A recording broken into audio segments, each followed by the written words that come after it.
3월 17일 조선해운 시황에 대해서 살펴보겠습니다. 먼저 여러분이 멤버십에 가입하시면 이 조선해운 관련된 여러 외신 자료들을 실시간으로 볼 수 있는데요. 당장 보고 계시는 이 트레이드 윈지만 하더라도 세 달에 361달러, 그러니까 46만원입니다.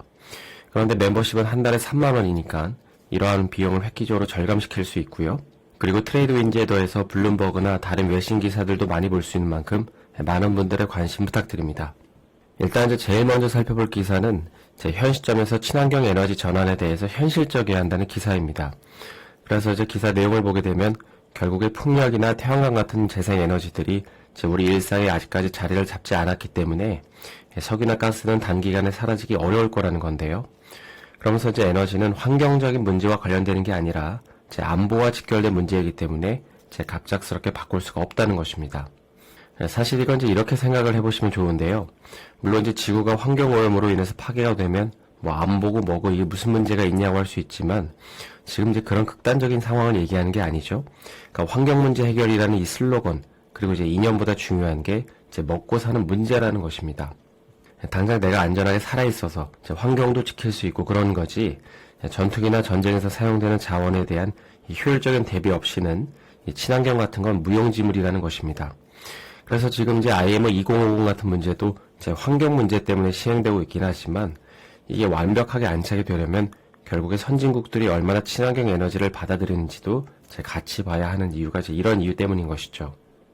두 번째 내용은 제가 종종 컨테이너선 시장이 최근 횡보를 하는 이유가 이 어느 정도 안 좋은 이슈는 다 나왔기 때문이라고 말씀을 드린 적이 있는데요. 그러면서 최근 컨테이너 선사들은 이 작년부터 불거져온 공급 과잉 문제를 선속 감소, 그리고 운항 노선을 늘리는 방식으로 대응을 하고 있습니다. 그러니까 최대한 느리게 가면서 더 먼 거리로 우회해서 운항을 하는 것이죠. 따라서 이렇게 하면 공급 과잉 문제를 어느 정도 해결할 수 있습니다. 그래서 이걸 이해한 상태에서 이 기사를 보시면 세계 최대 해운사인 머스크가 앞으로도 더 느린 속도로 선박을 운항하면서 또 이렇게 하면 이 벙커 소비도 줄이고 이 CII 규제 점수도 향상시킬 수 있기 때문에 이렇게 할 거라는 기사인데요. 최근에 이스라엘 해운사 짐도 그렇고 해외 컨테이너 선사들 같은 경우 수요 감소를 제외하고는 어두운 터널을 어느 정도는 좀 빠져나온 게 아닌가 싶기도 합니다.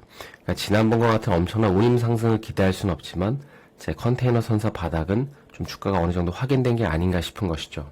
마지막으로는 그 S&P에서 전망하기를 올해 3분기와 4분기의 원유 수요를 보면 항공량 증가에 더해서 중국 수요 증가로 원유 소비가 사상 최대치를 넘어설 것으로 전망을 하고 있습니다.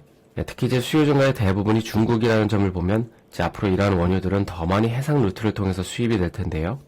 여기에 더해서 어제 얘기한 미국의 전략 비축유 재매입까지 고려하면 이 탱커 수요는 여전히 긍정적인 상황들이 많이 있는 상황입니다. 그래서 현재 매크로 때문에 왔다 갔다 하지만 장기적으로 보면 탱커는 여전히 좋은 사이클이 남아있지 않았나 싶기도 합니다. 한 주간 고생하셨고요. 저는 월요일에 다시 인사드리겠습니다. 오늘 영상이 도움이 되셨다면 좋아요와 구독 부탁드립니다.